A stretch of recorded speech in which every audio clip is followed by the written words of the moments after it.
সবাইকে স্বাগতম আমার চ্যানেলে, যেখানে আমরা রহস্যময় এবং রোমহর্ষক গল্প শুনি, যা আপনার মনে দীর্ঘকাল থেকে যাবে।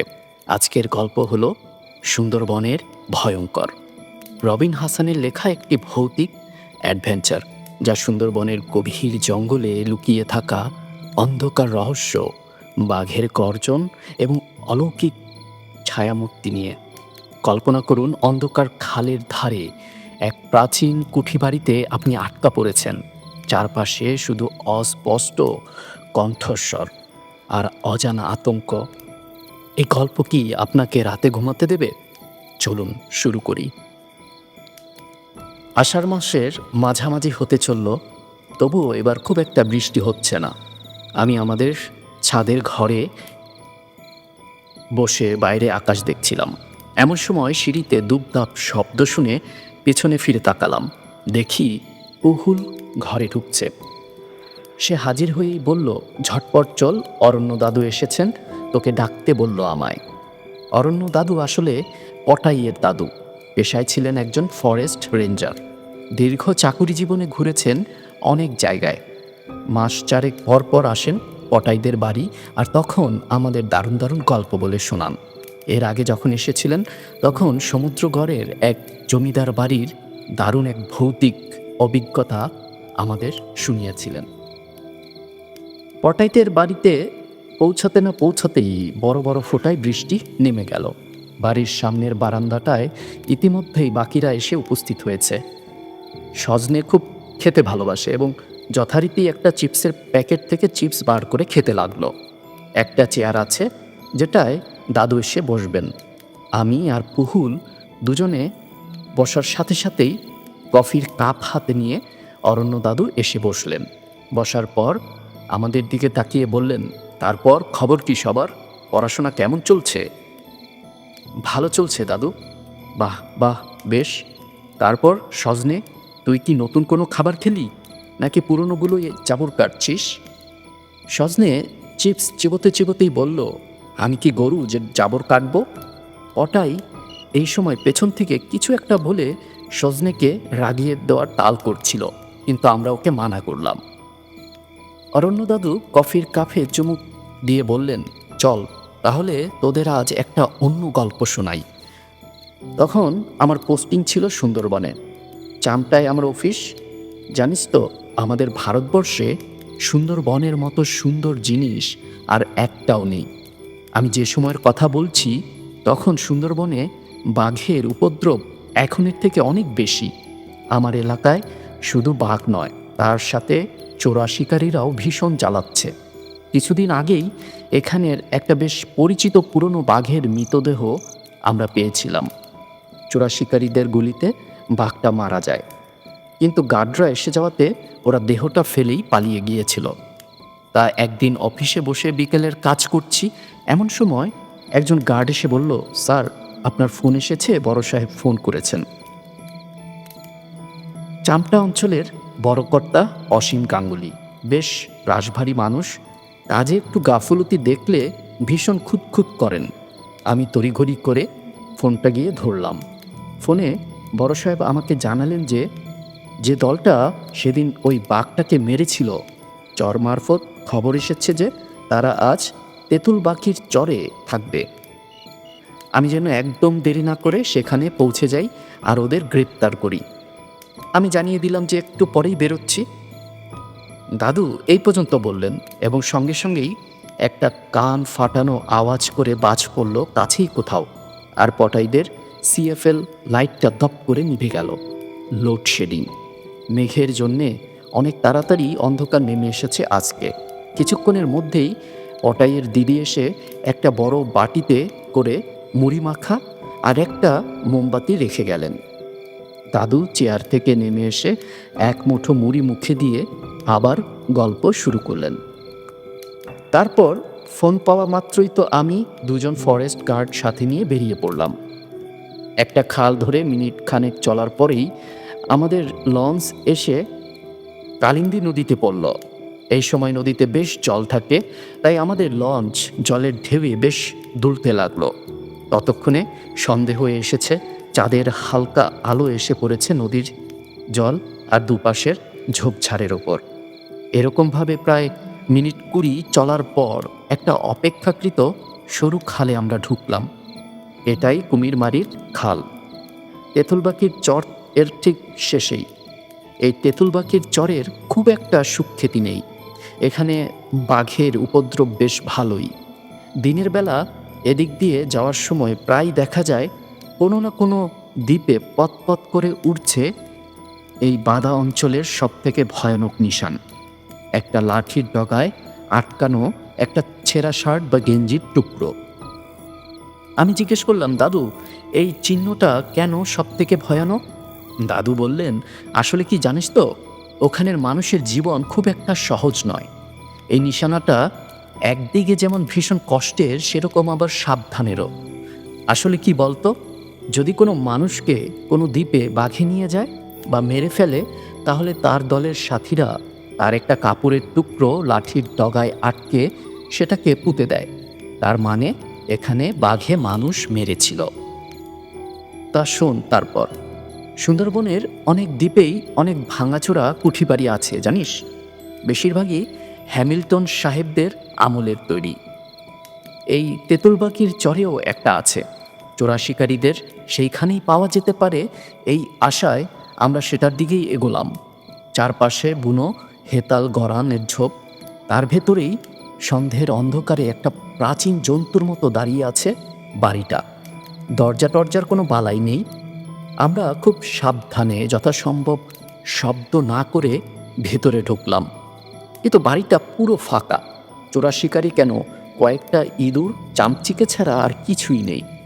আমরা এটা দেখে বেশ একটু দমে গেলাম। তাহলে কি আমরা যে আসবো এটা ওরা আগে থেকে জেনে গেল?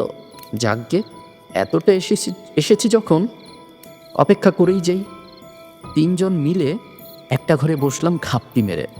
আমার সঙ্গে যে 2 জন গার্ড ছিল, তাদের একজনের নাম বিকাশ প্রামাণিক, আরেকজন ইসমাইল। বিকাশ আগে ছিল বাউলে, তার একমাত্র ছেলেকে বাঘে নিয়ে যায়, তারপর সে ফরেস্টের চাকরিতে যোগ দেয়। ইসমাইল আমাদের লঞ্চের ড্রাইভার। সন্ধে গভীর হতেই জঙ্গলের চেহারা পাল্টে গেল।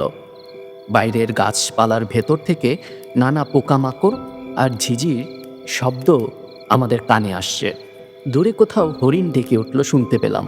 টর্চ জেলে ঘড়িটা দেখলাম, একবার 8টা বাজে। এই পর্যন্ত বলে দাদু একটু থেমে জল ভেজা ঠান্ডা হাওয়ায় মোমবাতির আলোটাতে একটু কাঁপুন ধরিয়ে দিল, সাথে আমাদের ছায়াগুলোও কেঁপে গেল। দাদু একটা মৌরি লজেন্স মুখে দিয়ে আবার বলা শুরু করলেন, আমরা তো বসে আছি আর বিকাশ মাঝে মাঝে জানালা দিয়ে উঁকি মেরে বাইরেটা দেখছে। আমি তাকে মানা করতে যাচ্ছিলাম, তখন আমার মনে হলো বাইরেটা বড্ড বেশি চুপচাপ হয়ে গেছে। সব পোকামাকড়ের আওয়াজ যেন চলতে চলতে দুম করে বন্ধ হয়ে গেছে। ঠিক সেই সময় আওয়াজটা শুনতে পেলাম আমিও। বাইরের খালের জলের ছলাৎ ছলাৎ শব্দ ছাপিয়ে আমাদের কানে এলো একটা অস্পষ্ট ফ্যাসফ্যাসে কণ্ঠস্বর। কে যেন হাহাকার করে ডেকে যাচ্ছে, বাবা, এই তো আমি, তোমার গদাই, আমার কাছে এসো বাবা। যেন আমাদের আশেপাশের হেতাল গরানের ঝোপের ভেতর থেকে হাওয়া সেই আওয়াজকে আমাদের কাছে ঠেলে পৌঁছে দিচ্ছে। যেন ওটাকে কান না দিয়ে একদমই আমাদের আর কোনো উপায় নেই। ইতিমধ্যে বিকাশকে দেখি মুখ চোখের ভাব বদলে গেছে। সে একবার বাইরের দিকে তাকিয়ে কাকে যেন খোঁজার চেষ্টা করতে লাগলো।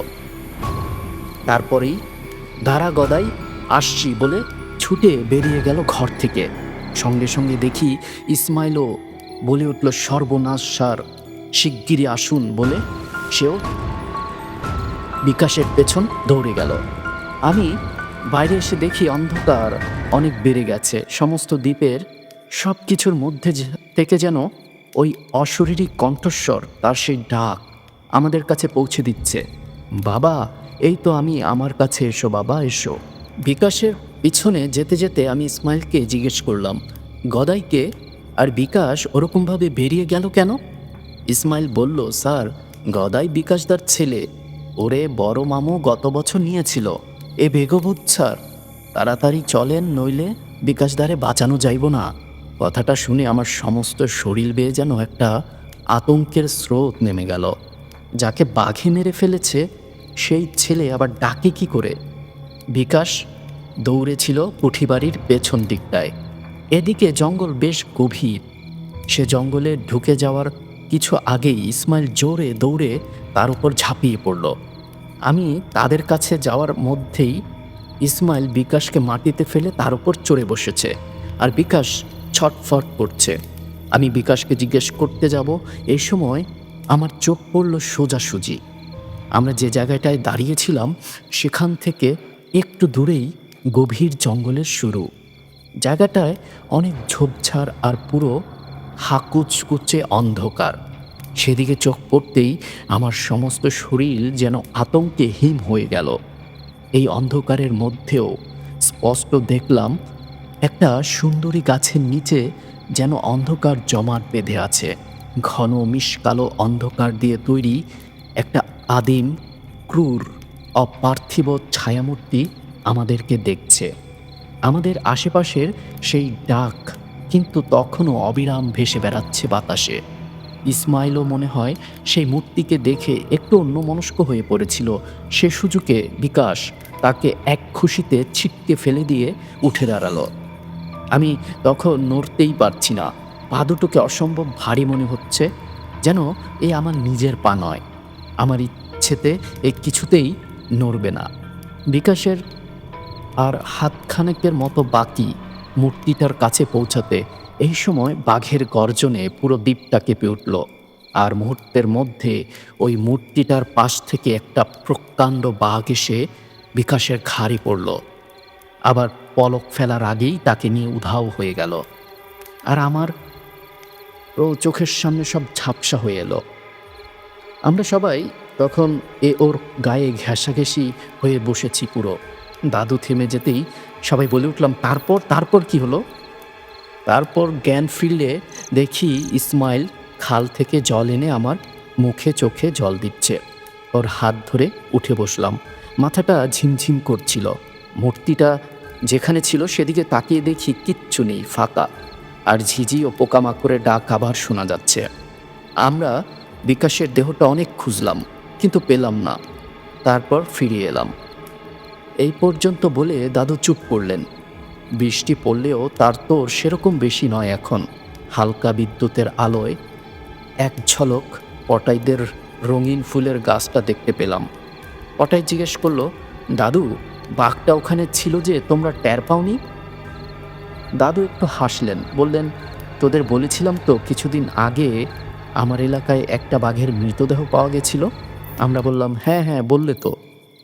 সেই বাঘটার মৃতদেহ আমি দেখেছিলাম। বাঘটার লেজ ছিল না। হয়তো কোনো লড়াইতে বা চোরা শিকারীরাই হয়তো ওটাকে কেটে নিয়েছিল। তারপর একটু চুপ করে থেকে বললেন, যে বাঘটা বিকাশকে সেদিন তুলে নিয়ে গেল সেই বাঘটারও লেজ ছিল না। দাদুর কথা শেষ হতে না হতেই আবার জোরে বিদ্যুৎ চমকালো। আর কোথা থেকে জানি দমকা একটা হাওয়া এসে নিভিয়ে দিয়ে গেল মোমবাতিটাকে।